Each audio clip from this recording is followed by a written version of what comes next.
Omega currently has 584 watches listed on their website, so keeping up with all of them isn't really easy. These are the watches that Omega discontinued in 2026. And of course, if you want to check out a bunch of Omegas for yourselves, head over to luxurybazaar.com or click the link below to see a wide selection of Omega watches, some of which are now discontinued. I'm going to start with the most surprising discontinuation. That is the Globemaster. Now, this thing came in both time and date and also annual calendar versions, but they've essentially been replaced by the new Constellation Observatory lineup that Omega launched this year. To tell you the truth, I think that they did this to bump up the Constellation line, because the Constellation line has mainly been ladies' watches. They have a certain look and feel to them. They always did. And now all of a sudden they're bringing back very good looking watches, but they're labeled under the Constellation line. Therefore, I believe increasing perhaps the interest in that particular line. Let's talk about the Omega Constellation. This is the one where they really ripped it apart, and I don't blame them. The collection has gone from 209 models in 2025 to 120 as of mid-2026. That's a 40% reduction. 10 out of 19 39mm Constellations are gone, which actually makes sense because the new Observatory models sit at 39mm too. Omega clearly doesn't want the standard Constellation competing with its new release. 4 out of 6 36 models are gone, and the 34mm were cut in half. As of right now, more than 70% of the remaining core Constellation models are under 30mm. Why? Because of what I said earlier. The Omega Constellation sold well among the female clientele, not the male clientele. So it's no surprise that they left themselves with models that are under 30mm. And I think it was about time they cut down that line, because it was very watered down. Like, stick to the one thing that works. And I think that's what they did here. Smaller Constellation models for ladies have always sold. Bigger Constellation models for men did not, hoping that the new models that they replaced them with will sell better. I think that lineup should have 50 to 60 models at most. Let's talk about the Planet Ocean GMT, both the 45.5 ceramic gray model and the 43.5 Oreo are gone from the catalog. So with the Planet Ocean World Timer watches essentially doing everything the GMT did and more, this isn't really that surprising. And by the way, if you're an Oreo fan specifically, this potentially pushed the secondary market prices up a little bit. So I would look out for that. Again, because of the humongous catalog of Omega, not very likely, but they may be a small uptick because the Oreo was a pretty popular one. Also, there's a whole lot happening with the Aqua Terra line this year. First, the Aqua Terra Ultra Light is discontinued. This is the watch that debuted back, 5-6 years ago, 2019. And its primary selling point was its total weight of just 55 grams. But in 2026, brands like Ming and Norcane are producing lighter watches at a fraction of the price that, to be honest with you, are more attractive as well, right? So among the 41mm models, 3 were discontinued. The Beijing 2022 version, which was actually still active on Omega's site up until now, and a slate teak dial model. There was also the teak motif blue dial version that's also gone, while the plain blue still remains. I personally can generalize this entire video by saying, look, what's being gone is stuff that's selling the least, that's least popular.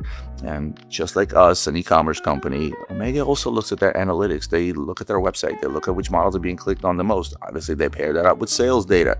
We do the same exact thing here in-house. And if something is not the greatest seller, we either pay less for it when we're buying it, or we just don't buy it at all. Now, Omega also makes 2 main versions of the 38mm Aqua Terra. You have the trapezoidal date window and the circular date window, known previously as the ladies 38mm. Both that name and most of those models are now discontinued because 38mm is what men are wearing right now. Several diamond bezel round date references, 2-tone models with textured blue dials, white dial with blued hands, the grayish blue shade 38mm, and some diamond encrusted exotic references, all gone. Why? They don't sell. They were too expensive, right?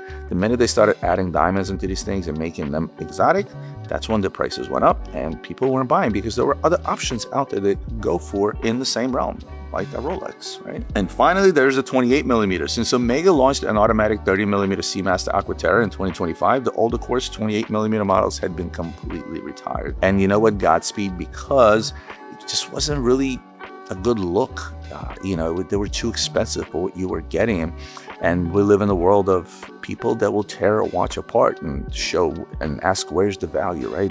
It is unfortunate that we live in a world that people see dollar signs first, although that's slowly going away finally. Omega clearly restructured the Aqua Terra lineup extensively, and the reason for that is, once again, slow sales. And I tell you this from experience because we sell a boatload of Omega here. You see a boatload of Omegas on our website. They sell every day.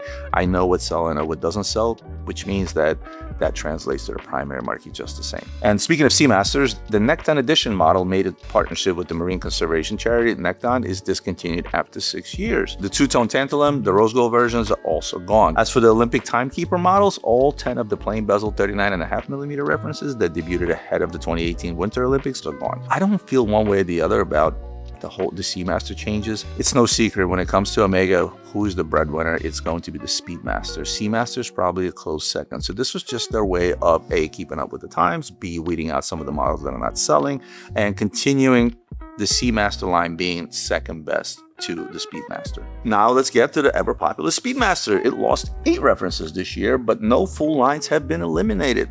Surprise, surprise. The previous Omega Gray Side of the Moon, specifically the Meteorite dial version, is gone, which I'm actually really upset about. I think that was one of the hottest Speedmasters out there in the modern Speedmaster lineup, right? Of course, I was only upset about it until I saw the replacement. The replacement is much cleaner.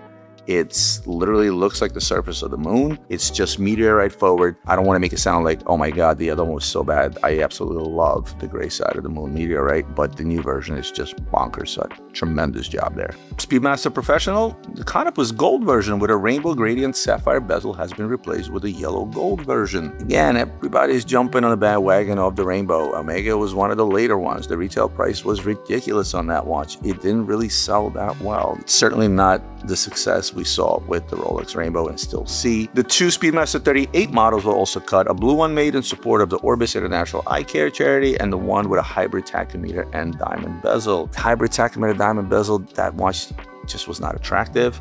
And when it comes to these charity things, it's, again, they milk it. I hate to use the word milk it, but they milk it as much as they can, and they raise as much money as possible for a great cause. Once it starts to lose velocity, that's when they stop. That's really self-explanatory. You notice when it comes to the Speedmaster line, it's as if this was done at a surgical precision, very specific about discontinuations within the Speedmaster line, and rightfully so. This is their top line. This is their best-selling line, so you have to be extremely, extremely careful. I feel like there's a lot less room for error within your most popular line versus some of the lines that are already kind of like secondary, third, or fourth. I did save the Ville section for last, as it has one of the most dramatic overhauls in the list. The Ville Prestige went from 182 references in 2025 to 82.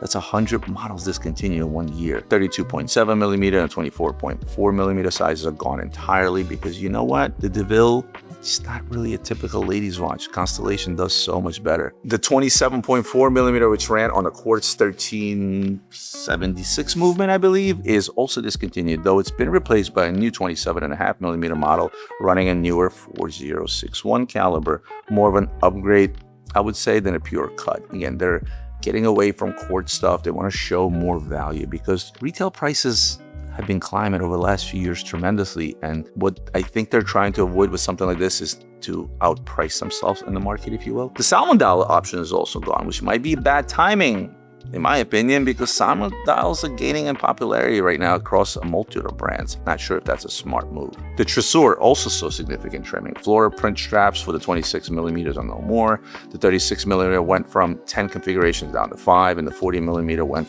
from 17 down to 5. There are no more diamond bezels in that size. Also, again, more of the same. You take a line that's not all that popular, you trim it down, and that's what this is. Overall, I think they did a wonderful job. Constellation, home run, everything else, they did a tremendous job. They could do a little more. Perhaps that's what we'll see in the future. But I would love to hear your thoughts, so definitely comment below. Let me know what you think. In the secondary market, prices on recently discontinued reference can sometimes dip before they recover. Click the link below to see how prices look right now on some of these discontinued models and other Omega watches, and I'll see you on the next one.